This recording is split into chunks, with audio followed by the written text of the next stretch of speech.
Chapter 10 Flow. Why is flow so important to becoming limitless? How do I achieve a flow state? What are the key enemies of flow? I'm sure there have been times when you were so completely caught up in what you were doing that everything else disappeared, and it just felt like the most natural thing you've ever done. Time probably melted away for you during these experiences. People regularly tell me about focusing so deeply on what they were doing that they had no idea that afternoon had become night, or they missed multiple meals in the process. This experience is flow.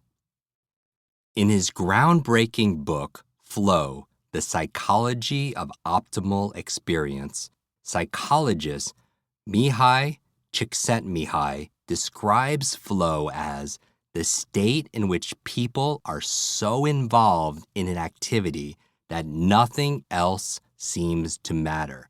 The experience itself is so enjoyable that people will do it even at great cost for the sheer sake of doing it. To Csikszentmihalyi, flow is an expression of optimal experience. Dr. Csikszentmihalyi describes flow as having 8 characteristics. 1. Absolute concentration. 2. Total focus on goals. 3. The sense that time is either speeding up or slowing down. 4. A feeling of reward from the experience. 5. A sense of effortlessness. 6. The experience is challenging, but not overly so. 7. Your actions almost seem to be happening on their own. 8. You feel comfort with what you are doing. As you've likely experienced yourself, being in a flow state dramatically boosts your productivity. Reports have suggested that flow can make you as much as 5 times more productive. The people at McKinsey have even imagined a workforce where flow is commonplace.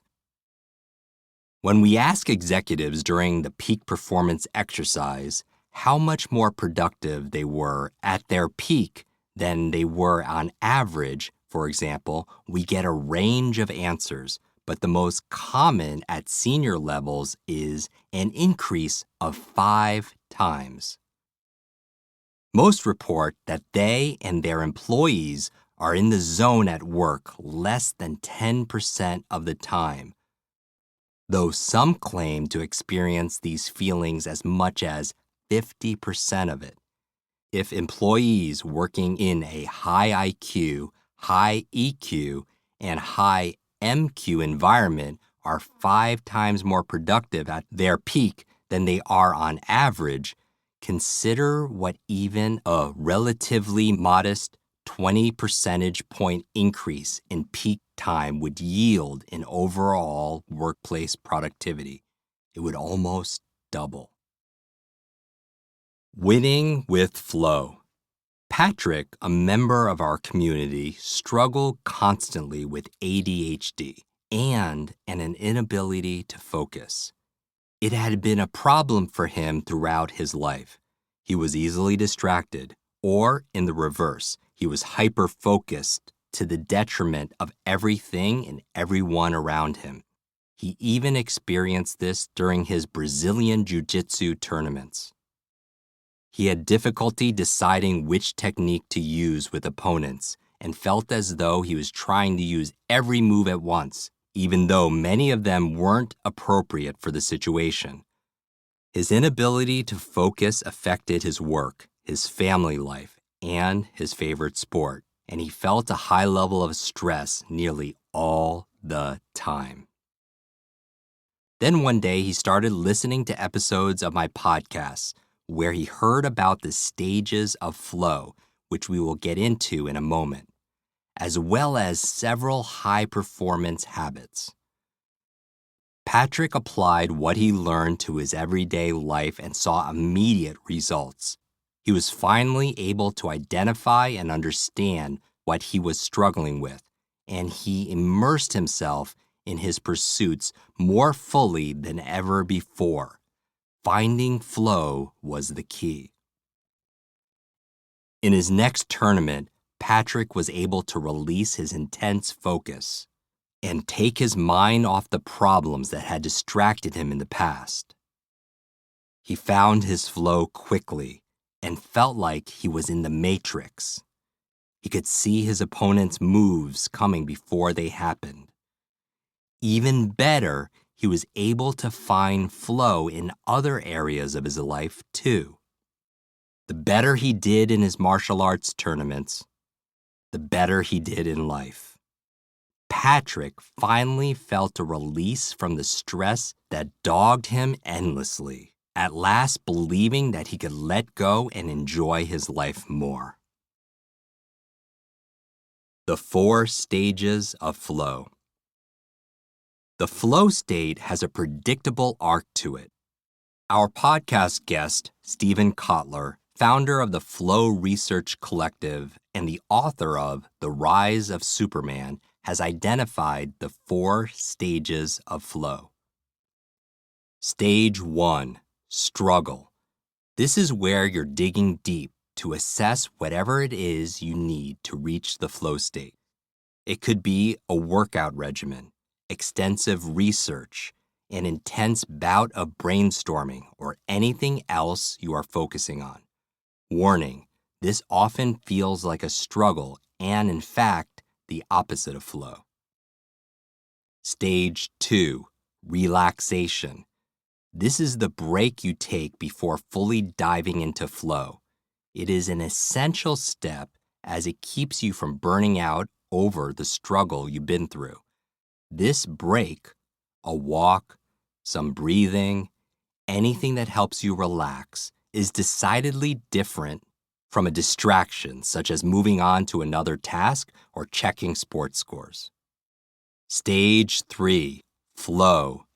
This is the stage that Kotler describes as the Superman experience. This is that flow state that hopefully you've experienced at various points in your life, where you're doing your absolute best work and it almost seems to be happening automatically. Stage 4, consolidation. In this final stage, you pull together everything you accomplished during the flow stage. Often, this is accompanied by feeling somewhat let down. All kinds of positive chemicals have been running through your brain while you're in flow, and now that high is ending, but another cycle can be waiting just around the corner. Kotler believes that finding flow is the source code of motivation.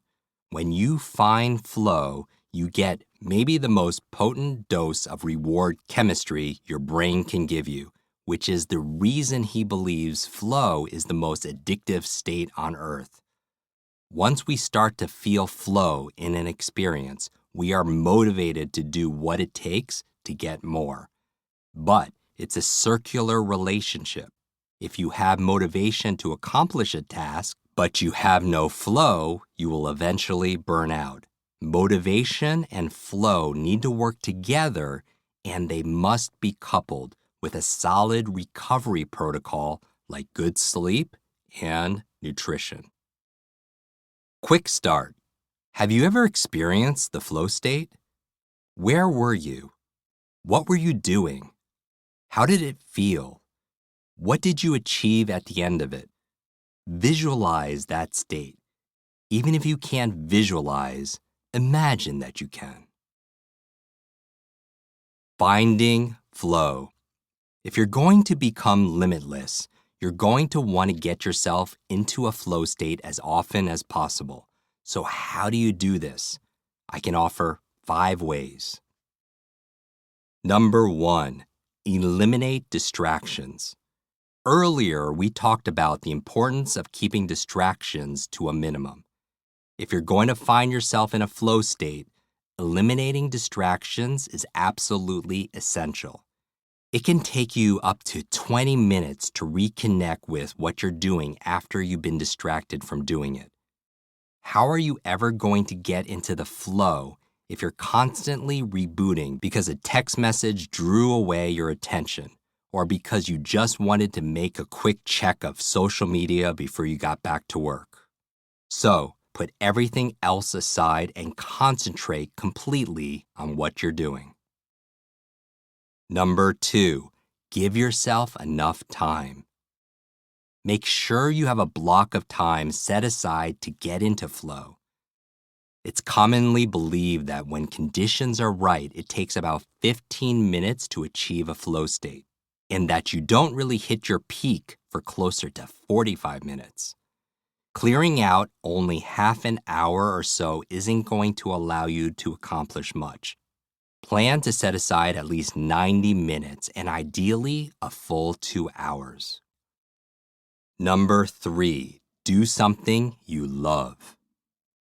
When we think of flow, we tend to think of people achieving at extremely high levels, the athlete perfecting her game, the musician crafting the ideal guitar solo, the writer quickly putting words down on the page as though taking dictation rather than creating. What's common among all these people is that they are doing something that matters to them a great deal. They wouldn't be satisfied with only being moderately competent, as they aren't performing a task with which they have a casual relationship. They're doing things they love. I've been talking to people about flow for decades. I don't think I've ever heard someone mention being in a flow state about something they were doing only to pass the time. It's like the difference between driving an old junker and driving a brand new Aston Martin. Both might get you to the office, but you're only likely to really get into the driving experience with one of them. If you find certain annoyances in something you're doing, or if you find it to be dull much of the time, these negatives are going to prevent you from truly getting into the flow. Number 4, have clear goals. One of the most efficient flow preventers is lack of clarity. If you don't know what you're trying to accomplish, it's likely that casting around for a mission will keep flow at bay. A novelist friend of mine separates the plotting of his novels from the actual writing for precisely this reason. For him, plotting is an arduous task, with lots of fits and starts, whereas he takes tremendous pleasure in choosing the right words for his stories and making his characters come alive. By plotting ahead of time, he knows exactly what he's going to write about on any given day, and regularly finds himself disappearing into the flow of his work for hours at a stretch. So, once you've carved out the time, give yourself a clear purpose for how you are going to use that time. If you set yourself on a mission at the outset, and it is something you're excited about achieving, you're likely to find yourself deeply immersed in that mission. Number 5, challenge yourself a little. When I talk to people about flow, I consistently hear that they are most likely to achieve flow when they're doing something that is a little bit of a challenge. In other words, they're outside of their comfort zone, but not way outside of it. The logic here is clear. If you do something that you can do with both hands tied behind your back, you're probably going to be bored fairly quickly, and boredom and flow are incompatible. On the other hand, but if you do something that you love, that also has a moderate level of challenge to it, trying to hit a baseball to just one part of the field, trying to form a new tuning on your guitar, or writing from the perspective of a new character, for example, this level of challenge is likely to keep the task exciting for you and therefore engage you deeply. Conquering the enemies of flow. Training yourself to achieve flow regularly and even in multiple sessions in the same day will have you performing like a superhero. But we all know that superheroes are constantly challenged by supervillains, and a number of them are lurking around every corner, stalking your flow, and trying to extinguish it. Here are 4 supervillains you need to keep at bay if your flow is going to thrive. Number 1, multitasking. We've talked about this before, even in this chapter, but it bears repeating. Being a master multitasker is not synonymous with being limitless.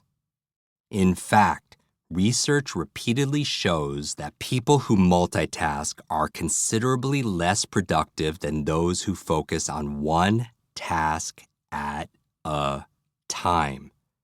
Given that you now know about flow, it should be obvious that multitasking is the mortal enemy of this feeling.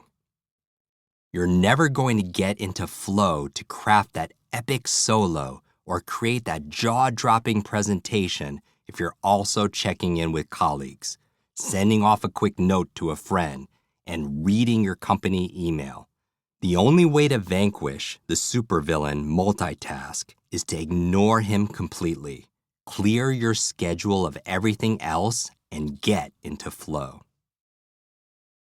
Number 2. Stress.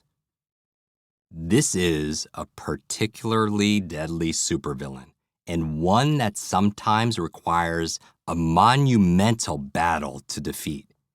If you have lots of outside stressors in your life, deadlines, relationship issues, family problems, worries about your job security, etc., they're likely to sneak up on you at any given moment.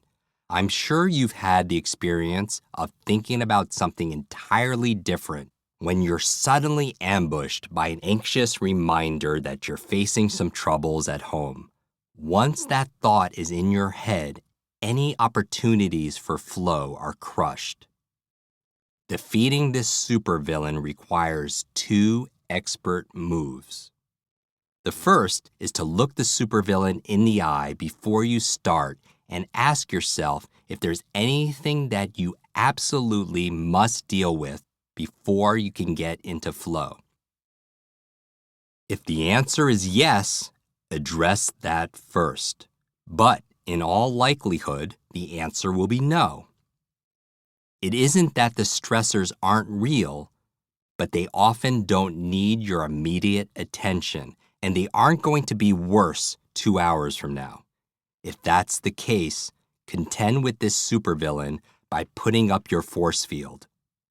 Make your space impenetrable by outside stressors so you can concentrate completely on the task at hand. Number 3, fear of failure. Perfectionism reduces creativity and innovation, writes Hara Estroff Marano, editor-at-large and the former editor-in-chief of Psychology Today. It is a steady source of negative emotions. Rather than reaching towards something positive, those in its grip are forced on the very thing they most want to avoid, negative evaluation. Perfectionism, then, is an endless report card. It keeps people completely self-absorbed, engaged in perpetual self-evaluation, reaping relentless frustration and doomed to anxiety and depression. If you go into a task with the belief that you absolutely must perform this task perfectly and that failure will be devastating, you're going to be so focused on not failing that you'll never get into the state where you can truly excel. Remember earlier when we talked about how one of the ideal conditions for flow is pushing yourself just a little outside of your comfort zone. When you do this, you increase the odds that you're not going to get everything right the first time. If you allow the supervillain of perfectionism to master you at this point, your flow will be forfeit. To best this villain, you need to convince yourself that lack of perfection is not only okay, but it is a clear sign that you're pushing yourself in ways that you must. Number 4, lack of conviction. Nearly as devilish a supervillain as perfectionism is a lack of belief in what you're doing. The brain perceives uncertainty as a threat, which sparks the release of cortisol, a stress hormone that disrupts memory, depresses the immune system, and increases the risk of high blood pressure and depression, writes Travis Bradberry, president of TalentSmart. If you don't believe you're going to accomplish anything of importance, you're guaranteed that will be the outcome. If you go into a task doubting your ability to complete it, ask yourself these questions. Do I have the necessary skills to do this? Do I have all the information I need to do this? Do I have enough passion for this project to do this? If the answer to any of these is no, set the task aside until you can answer each of these questions in the affirmative.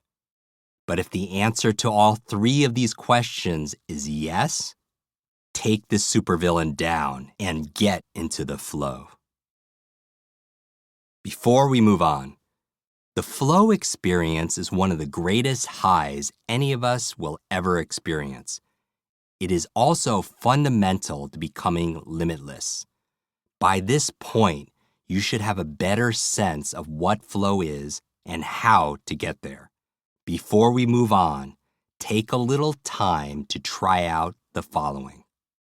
Reflect on a few times you've been in the flow. What were you doing? What was consistent about those experiences? How can you get back there more often? Take out your calendar and find a spot in the next few days where you can carve out 90 minutes to 2 hours. This needs to be a time when you can free yourself of all distractions. Now, what are you going to do with that time to dramatically boost your productivity? And finally, how often do you go into a project with one of the supervillains we talked about in this chapter stalking you?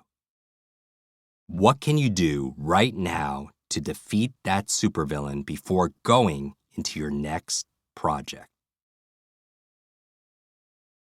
Flow really does sound like the ultimate creative state. You know, and when you read the examples and just listening to you share, we get excited, like, I want to get into flow, like, I want to do that. Something that, I write a lot, I do doing comedy, there's a huge amount of kind of ideally flow state experiences. But one of the things I struggle with, I think I'm not the only one, is that sometimes I try to force myself into flow. Like, I sit down, I'm like, okay, I'm gonna get into flow now. and then like the pressure to get into flow blocks me and I choke. Yeah. Like I choke and I go, oh, what if I can't get into flow? Or what if I get into flow and what I create is stupid? And like the pressure I then, it's absurd. But do you have any suggestions around someone who chokes at the gate of flow? Yeah, I think a lot of people who listen to this chapter are thinking like, man, I wanna live there. And how do I force it? And some people, that's not how flow works. That's the way to get out of flow is through that conscious forcing effort. It's interesting because when I remember I was speaking at an event, I was backstage with Dr. Wayne Dyer, and a magnificent mentor, and he never prepped before he went on stage. He never went through notes, and he went out there with this level of confidence and this level of trust. And granted, he did the work, right? Because he lived his dharma. He studied all the time. But as soon as he stepped on stage, he surrendered to the experience. And even when I would talk to him after he got on stage, before I go on stage, he's just like, he was just a vessel, and it just channeled right through him. And I'm sure you with your show, as a teacher, as a lawyer, or as a comedian. Whenever you're on that stage, it's interesting that through line where there's always a stage. I'm sure you've had a set where it just you lose sense of time and you're in that zone. And the reason why we put this in the motivation section is, yes, the formula for motivation is having a purpose, having energy, breaking it down into small steps. But some people would suggest, including our multiple podcast guests, Stephen Kotler, who wrote The Rise of Superman, and Stealing Fire, who's an expert on flow, they would say that you don't have to motivate yourself when you're in flow. When you're in that zone, you don't have to push yourself to do that. And if you try to do it like consciously, you could use the parameters, but really what the goal is to set your environment up so it supports the flow. There's a level of, as I was talking about with Dr. Wayne Dyer, of surrender, knowing you've done the work. And remember, it has to be a little challenging. If you cannot get into flow in an easy task because that's boredom, and boredom doesn't support flow. The task also can't be overwhelming. That's why I'm saying break it down into small steps that are challenging, but you're going to be able to accomplish that, because if it's too overwhelming, so it's always challenge and competence. If the challenge is too high and your competence is too low, that creates frustration and stress. You can't get into flow that way. And if you reverse it, if the challenge is too low and your competency is too high, that's too easy. And so you're never going to get engaged and you're going to be bored. So the goal here is you can't force flow. At best, you could set up an environment and make sure you do the work and the training and challenge yourself in a way that you get engaged, but not so challenged where it becomes stressful. Okay, so how do you know if you are in flow? What does flow look like? Yeah, what does it look like? What does it sound like? What does it feel like?